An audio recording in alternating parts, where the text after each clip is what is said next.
Welcome back to the Pudding Pals podcast, where the proof is in the pudding, and this pudding is thick.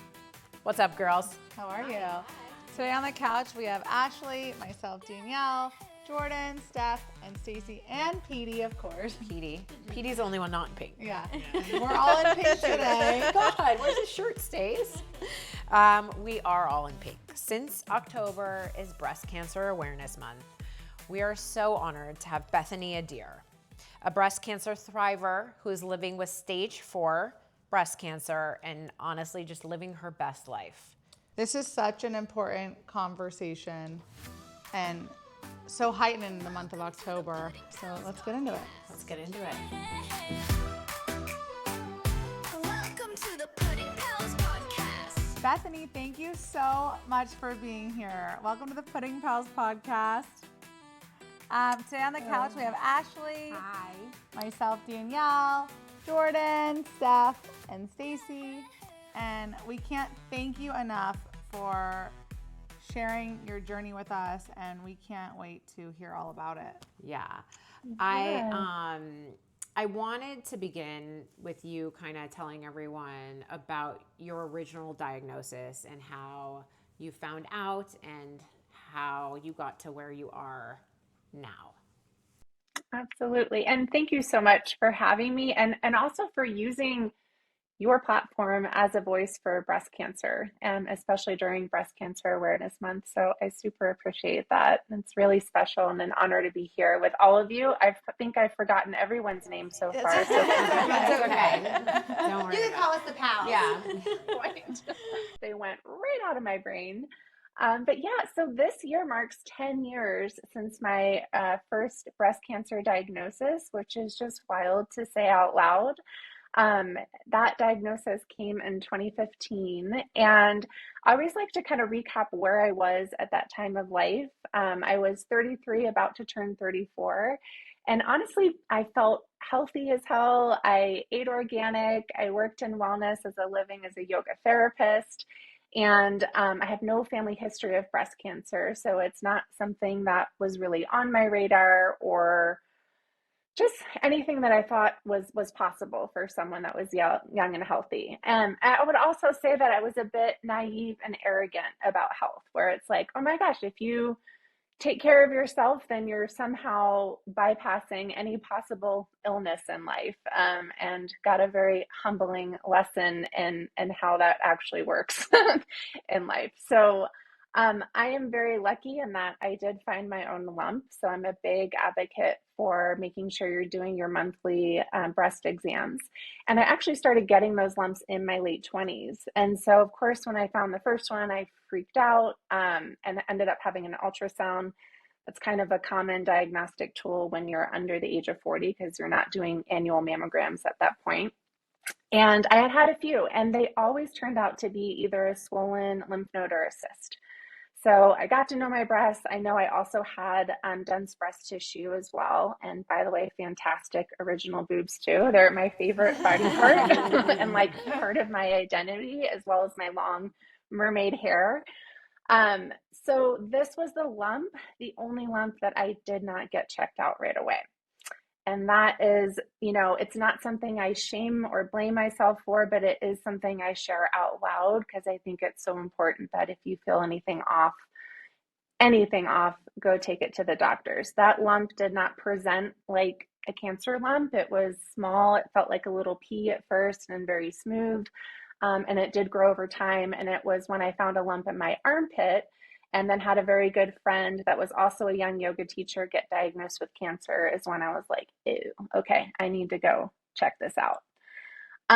Luckily, in a weird way, life kind of prepared me to go through this crazy wild journey. And I had just gotten certified in a mindfulness practice called The Work of Byron Katie. Have any of you heard of her practice before? She's out in California. She's based in Ojai. But it's just this way to meet your mind in stressful moments and to identify and question thoughts that are creating fear or anxiety or sadness. And so it's a great mindset practice. And that combined with yoga therapy, I thought was going to be like my mark on the world. And that summer before my diagnosis, I was actually leading my first yoga retreat in Costa Rica. So anyways, super excited. Life was like happening. And what happened instead is what I call my greatest yoga teacher, my guru, arrived, and that was very aggressive breast cancer. So for me, the diagnostic phase was actually kind of long. I bought into the mammograms cause cancer, verbiage that's out there.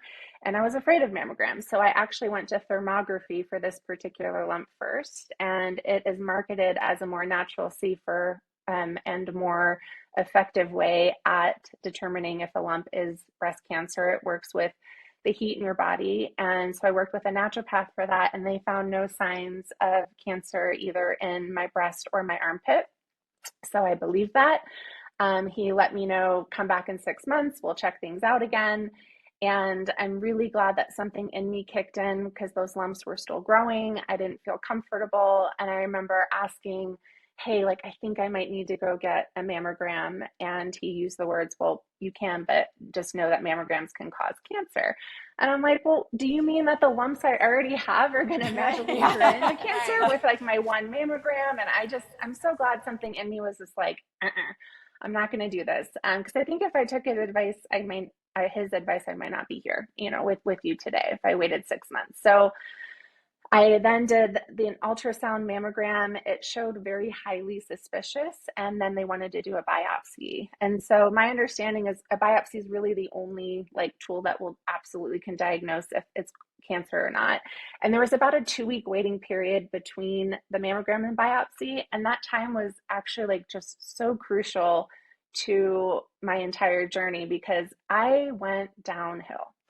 I had so many peaceful tools at my disposal. I had been trained in so much, and I tossed every single one out the window and just freaked the fuck out. How could you not?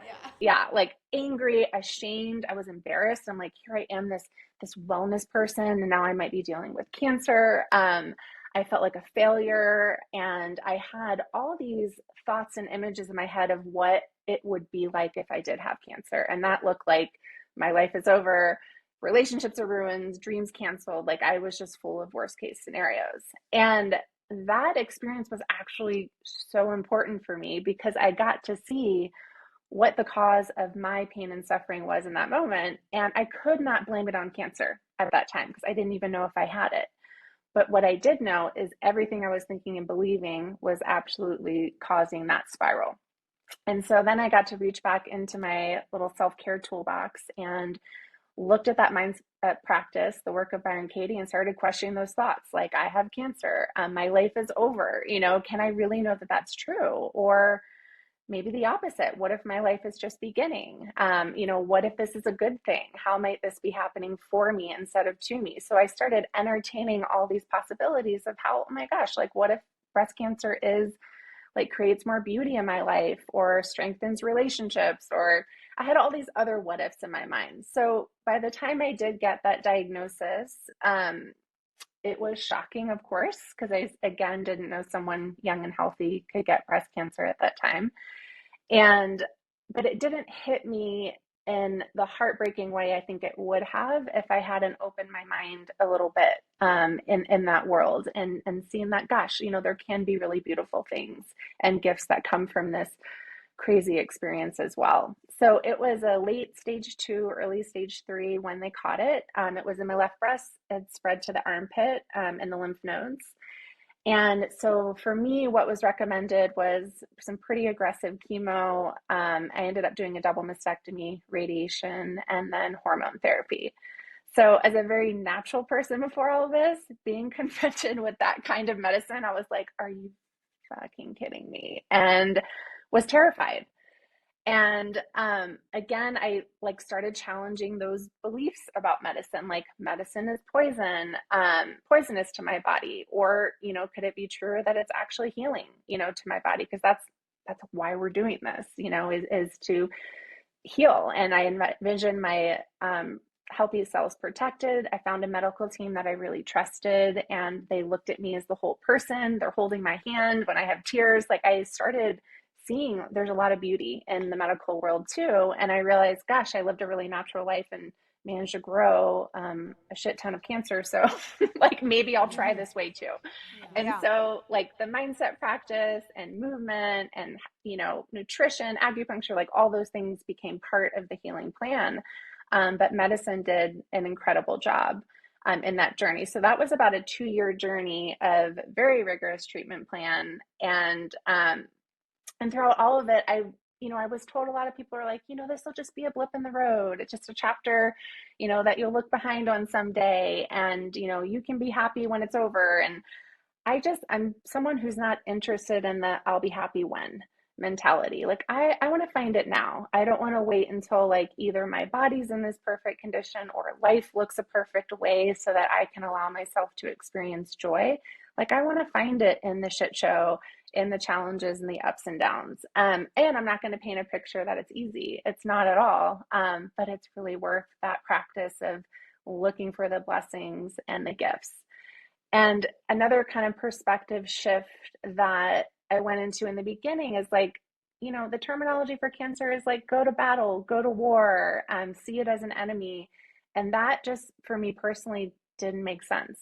This is these cells that have gone rogue in my body. It's part of this body. It's not who I am, but it's part of my experience in life. And instead of fighting it, which to me feels like, I don't know, kind of rigid, harsh, it sends me into that fight or flight response. And said that for me, it was a welcoming and an inviting into my life, because guess what? It's here anyways.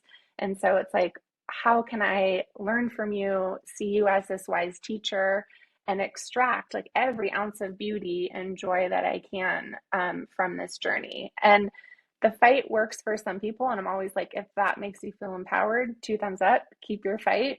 For me, I feel a lot more empowered when I'm looking at it through a lens of love. You're such a positive. I know, person. it's very honorable. You're That's such so a rock inspiring. star.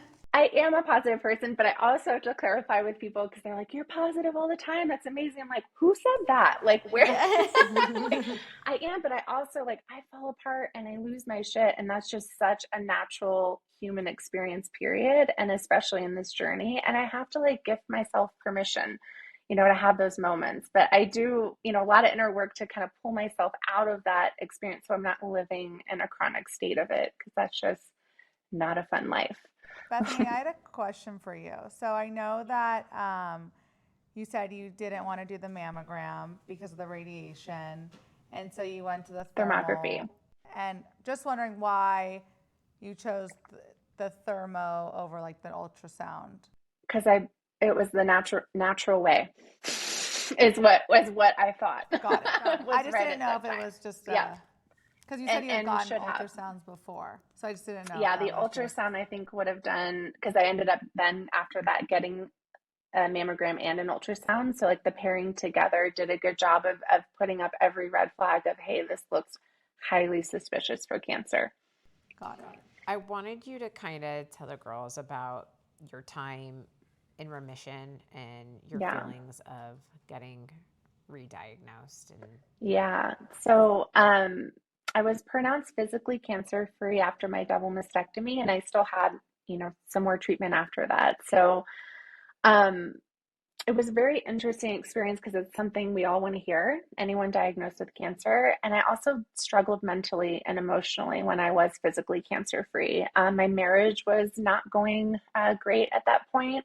Cancer had kind of highlighted every issue that we had in our marriage, that like I couldn't unsee them. And so we were in therapy. My body was recovering. I went through so many different changes. I was also just always an active person. So I got to see kind of this living proof of, for me being cancer free, it felt much more like a state of mind than a physical condition. And I know a lot of other women that struggle, that when you're in remission and you have those fears that come up of like, what if it comes back? And what if it's terminal? And, again, like those thoughts don't just exit when you're pronounced physically cancer free. So that question of like, what if it comes back? Like I had to feel through that fear, that anxiety. And then I kind of spun it around to use it as a tool for inspiration. It was like, yeah, like it could come back. We don't know, but how might I live my life differently if it did? And I got a lot of clarity from asking myself that question. And it was time to leave that marriage. it was also time to leave Texas. I was living there at the time, and I moved out to where I am now, Colorado. I wanted nature. I wanted adventure. I also, my younger brother's family lives out here. I'm infertile from cancer, so I knew that like birthing babies was not in my future. But my sister-in-law was pregnant at the time with their first, a little girl. So I was like, oh my God, I get to be around kids. And so I basically just gave myself the life I wanted and put me first. And I gotta tell you, I moved out here and I was like cloud nine. I freaking love Colorado. I can convince anyone to move here. I do love California as well. I just like the seasons here. I started skiing, hiking, and then I joined in dating apps, which was my first experience. And here I am post cancer, like new body parts. I'm like, what are people going to think? At that time, I'm working in the cancer world as a coach and supporting others. I was working on my book at that time. So I knew like if I were to be with anyone, I wasn't looking for another husband or anything, but it's like if I end up with another partner, I need someone who can have fun in hard times, because guess what, we're going to have them, and I need them to be comfortable with the C word and understand that like this is has been an important part of my life, and it is an area I'm going to be serving in and working in. So anyways, I had a field day dating, I will tell you that. Oh, good for you. I know. I dated all of Denver and Boulder. And then 8 months later, I met a Boulder boy named Tim. He's actually from Florida. That's where I grew up, like 2 hours away from each other. We had a crazy amount of stuff in common. I'm throwing out cancer on date number one, and I found out later he had Googled me before our date. So somehow, he already knew my whole story and showed up for that full date. So I think that says a lot about him, because there's so many people that are afraid, like that cancer is baggage. It's, this mark on you. And when it comes to dating and finding a partner, and he actually told me something, I don't even know if he remembers this, but it was special to me that he said, like, no, I didn't see as baggage. I actually thought like your life perspective, it just made you even more attractive, that you see life in this very like precious, live life fully now way. He actually was something that drew him in. And so I think it's neat for people to hear that, because I know so many women that are like afraid to put themselves out there. So we fell in love, and then 1 month later, the pandemic hit. So we had that fun experience of like, here's testing ground of, are we going to have fun in this crazy like thing, or are we going to fall apart? And it was like our honeymoon phase. It was a blast. So I found just like this incredible life. 6 months later, I published my book, Baby, My Guru Cancer. I know we'll talk a little bit more about her, but I published her. It's a very intimate overshare of that first round of cancer, as well as like highlighting a lot of the mindset work that I did to navigate, all the challenges of cancer, which are much more than just body. It's, your finances, relationships, fears of the future, career, work. Oh my God, so much. So, I actually birthed that baby with another man, because it's also highlighted in my first marriage, which was a very brave thing, I think, to do. And I also had to add an epilogue, because I had an entire new life in Colorado. And so here I am again, finding this moment of like, I found the life and the partner, and we moved into our first home together a year later. And I was just like, this is it. This is why everything happened. And then I started having really bad low back pain.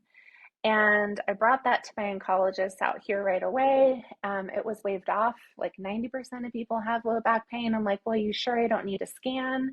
Scans weren't part of my aftercare follow-up at all. It was just blood work every 6 months. So that's another lesson where I think I would have advocated for an annual scan.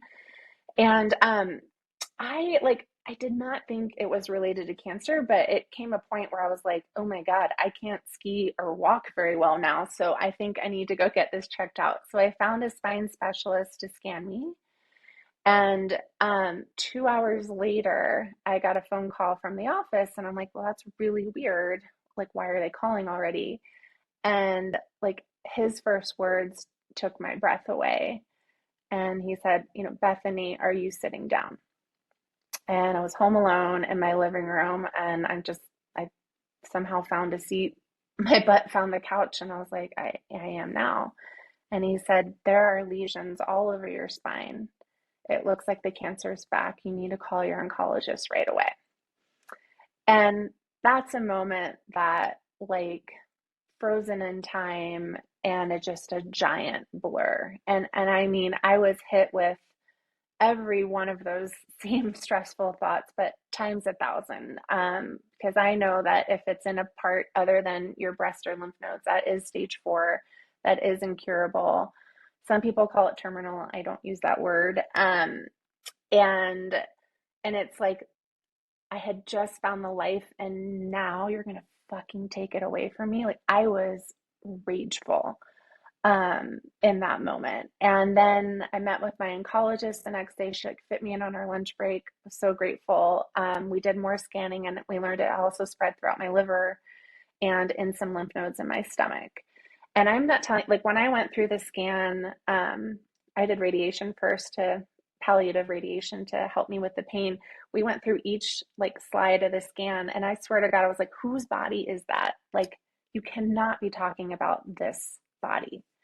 And it was such a surreal experience. And I am obviously a positive, happy person, but that was devastating and heartbreaking. And I just had to let myself feel through that grief and be like, life has forever changed. And I had to grieve that. Like when we go through these huge curveballs, it's okay to grieve this life that we thought we would have. And that helps me make peace and acceptance with the life I do. So I did have this moment, maybe it was a month, 2 weeks, a month after that diagnosis. I was also sharing everything very publicly online, and I was not ready to share that right away. So in that processing time, I did have this moment where I was sitting on the lake or at the lake with Tim and my partner, and we had just had a really tough oncology appointment. It was like, holy crap, I just got like that news that was my nightmare. Like that actually just happened, and I'm okay. Like I'm breathing, I'm talking, I'm moving, like that horrible thing happened and I'm okay. And I have a choice here. You know, I can either fight this reality or embrace it. And that's when I decided to rename my diagnosis Live the Fuck Out of Life. And it became my diagnosis and my mission, also my medicine. And now we're 4 years later, you know, from that diagnosis, when I really thought like I didn't know if I'd be in a wheelchair by the end of the year. And it has been a roller coaster, but also like I have an incredible life and I am so freaking grateful for it. And I would like it to continue for a long, long time. Incredible. And what are some of the tools that you use to stay as positive as you Yeah. are? Because So, I mean, you're an I you're an would say inspiration. like, you know, mindset is my superpower. And I pay attention to in those moments where I'm anxious, I'm afraid, those emotions are natural. Like I don't fight them, just like I don't fight cancer. I welcome them in, but I also listen to them. Like, what are they telling me? And you get futured a lot when you're dealing with really anything challenging, but especially a diagnosis. Your mind can't help but go to, what if this happens, or my life will end soon, or I won't be alive for this, or what it, you know, like it just can't help. And so to question those thoughts, like, is that true? Can I absolutely know it's true that my life is ending anytime soon? Do I have proof of that and solid evidence? And I can find an honest no with that. And then I explore, you know, how I react when I believe that thought about the future, that I'll die soon or my life is over. And that's, my God, I can't breathe. I'm tense. I'm afraid to make plans. I'm afraid to deepen relationships because I'm like, you're going to lose me soon. Like, sorry, like, I don't, you know, I withdraw and disconnect from life.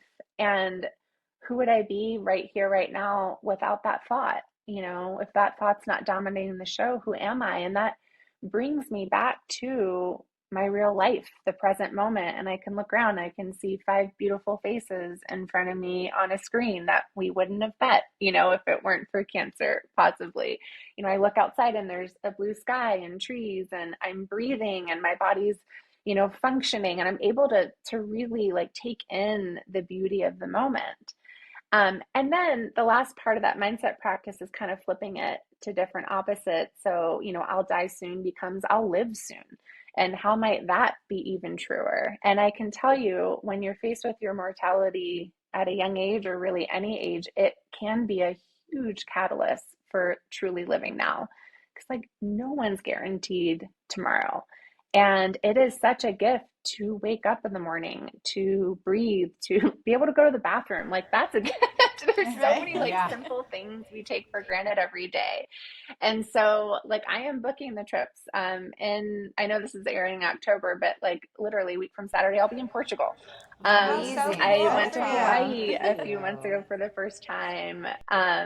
We got married last year. We had the most incredible, incredible wedding and honeymooned in Greece. And, you know, I'm saying yes to work opportunities that scare me. And I spoke and shared my story to 1,600 people this year in an audience, you know, live audience. And it was just like, my gosh, like, am I a yes to life now? So being able to kind of flip the script of the narrative of cancer is really helpful. And there are, you know, a lot of thoughts about stressful thoughts about relationship, about finances. Like I can't tell you, like there isn't an ounce of life that cancer doesn't touch. But that whole like trying to embrace it, look at it, what is this teaching me? You know, how is this growing me? How might, I said it earlier, happening for me? And I'm always like in then a place of student and learning and growing. And I can always say that like no matter what the lesson is, it's going to bring me back to more connection and love. And that's kind of what life is all about. I mean, you're such an inspiration. It feels like you really have your life under control. But is there something that, I guess, for partners or family members or friends that helped you through treatment, or just, you know, something that other people can do to kind of support you? Yeah, I have an incredible support team and I feel really lucky and fortunate because that's not always the case. I will say in my first marriage, a struggle for me was my partner did want me to heal cancer naturally. So it was a big rift between us. So when we were in doctor's appointments, he was constantly discrediting what they would say and saying chemo was poison, it's going to kill you. And I just, it was a really hard situation to be in. So any caregiver, any loved one, like supporting that person's personal choices and healing, I think is huge. When I went to my first appointment with Tim and we got really tough news, the first thing he said when we walked out of the room was, "Oh my God, she's a saint." And I was like, "What? What do you mean? What are you talking about?" And he goes, "That oncologist is a saint. Like, I cannot believe she does this every day. And like, wait, you know, what an amazing woman." And that meant so much to me to have him kind of on my side with treatment decisions. And the other thing that he does really well, and people close to me do well, is just validate my emotions and experience. So if I'm in a shit show, like not making me feel like that's wrong or bad or, you know, anything like that. It's just like, "Oh yeah, babe, you're in it. Like, how can I help?" And that might just be holding me and letting me cry. You know, it might be just binge watching the hell out of something on Netflix together, going for a walk. I love that kind of validation and nourishment. And it's really taught me too to support others in that way, because we don't want to be fixed. We don't want to feel like we're doing it wrong.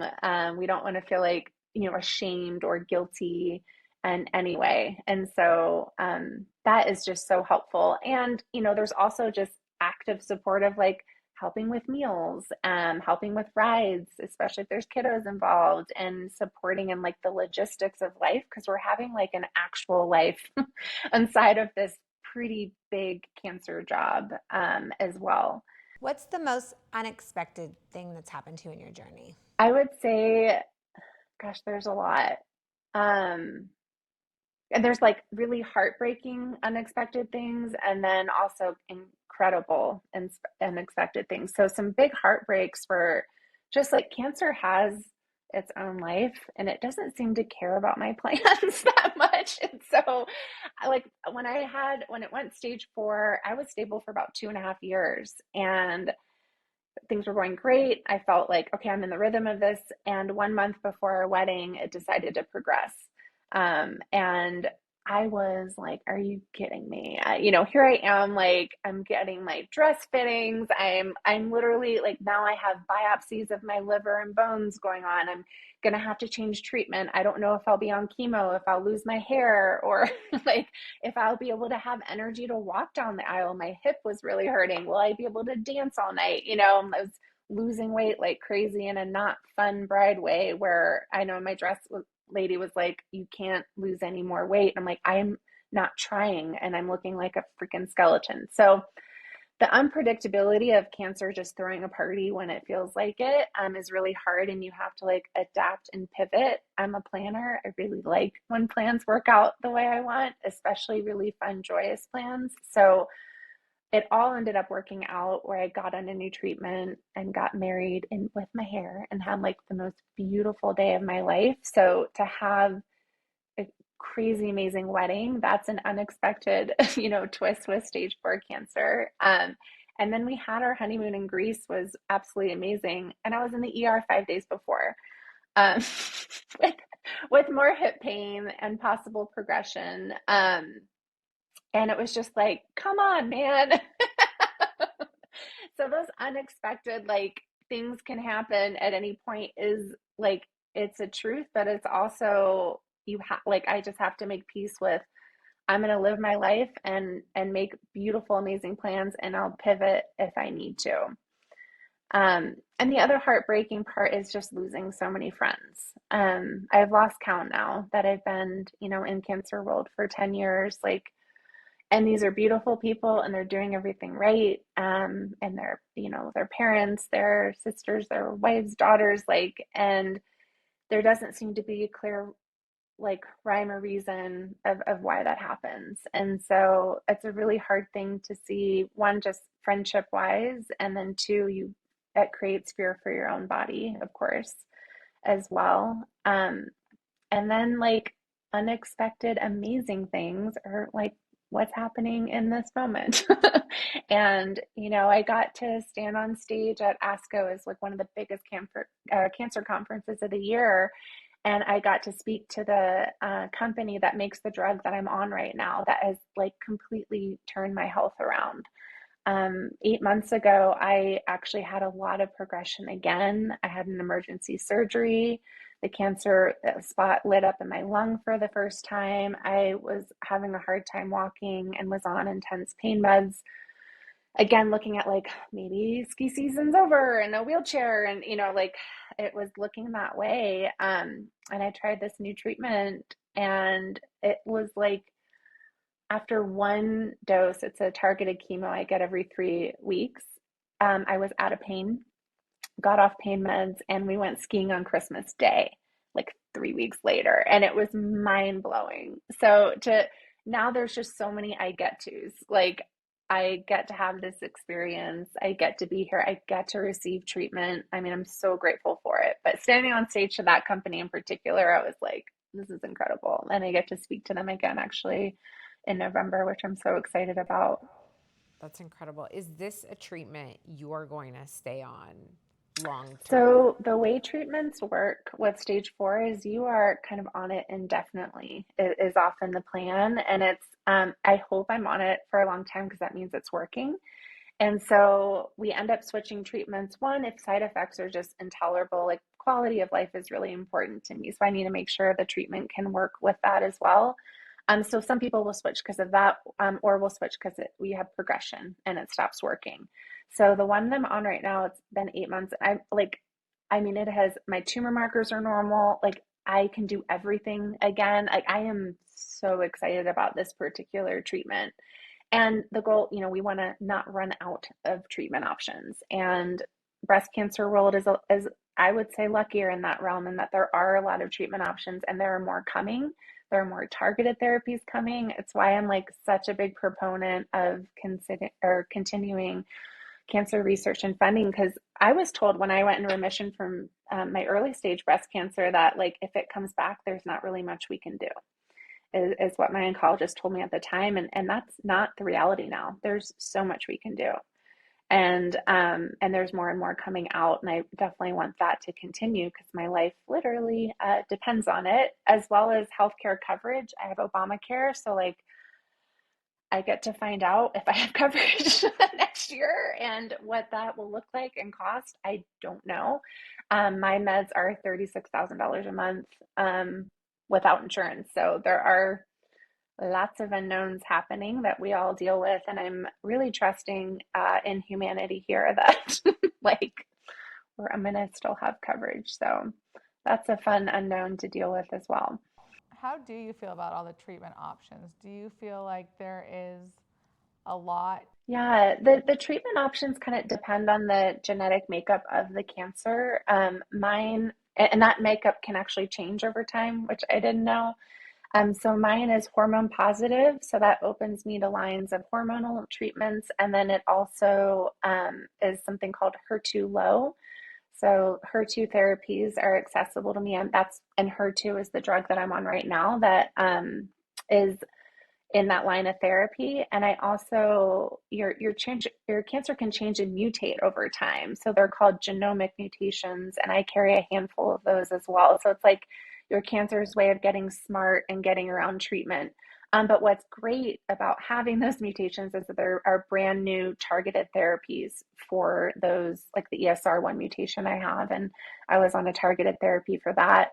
So there's more and more coming out every year. You know, I'm hearing incredible things about the breast cancer vaccine, and I'm like, let's go, because I have a stage 4 friend that's claimed to be cured from that vaccine. And so like I'm seeing articles with the word possibly curable with MBC, which is the first time I've ever seen that. And I have to tell you, that's like lights up every cell in my body, and I want that to keep going.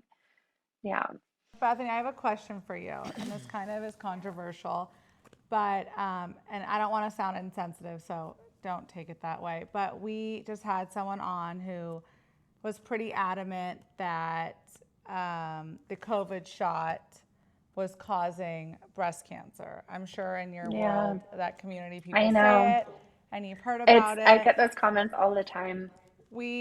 I don't know if it was just in something in her clinic that she sees, just because, you know, they say they've taken the COVID shot, and then she, you know, does a ultrasound and sees, you know, so she's maybe just relaying that in her Sample. Her sample. But do you have a feeling about it? I know there isn't really a lot of... I don't feel that that's proven. I know I've had so much, because I'm very public about my diagnosis and experience, so I get a lot of those comments like, it's the vaccine. And I had my diagnosis before the vaccine existed, like the stage 4 one. So I'm like, sorry, dude, like can't attribute it to that. And I think a lot of what happened during COVID too is that like people weren't really able to stay on top of like your regular screening.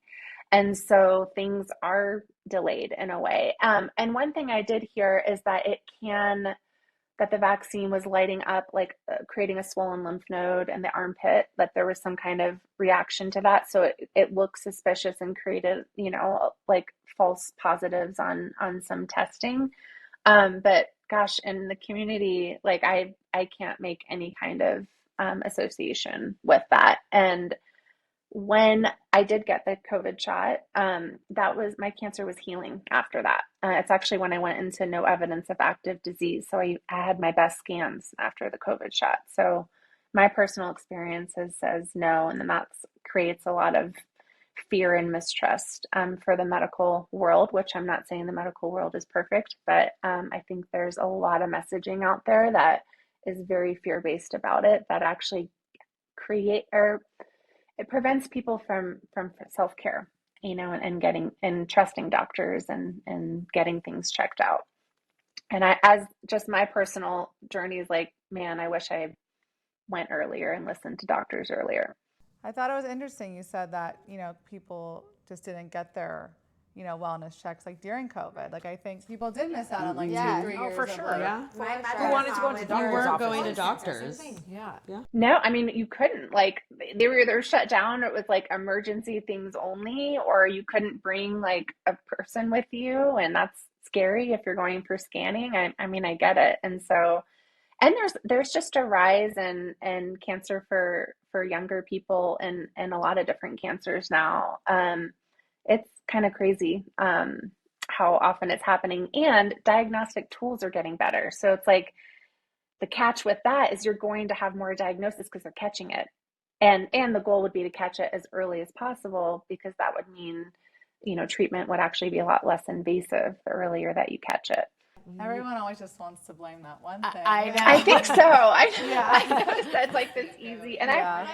I would love to know the why of how I got cancer. That is a question I get. And I can tell you, I racked my brain in a million ways. And It doesn't discriminate. any answer that I give myself, like, it just creates a lot of self-blame, a lot of shame, a lot of guilt, and that's not any healthier for my journey. So I've kind of released the why and instead given it a why, where it's like, so I can, serve in this world and share my experience and open my heart and meet new people and like have these incredible connections and live life more fully. Like I can give myself the whys in that way.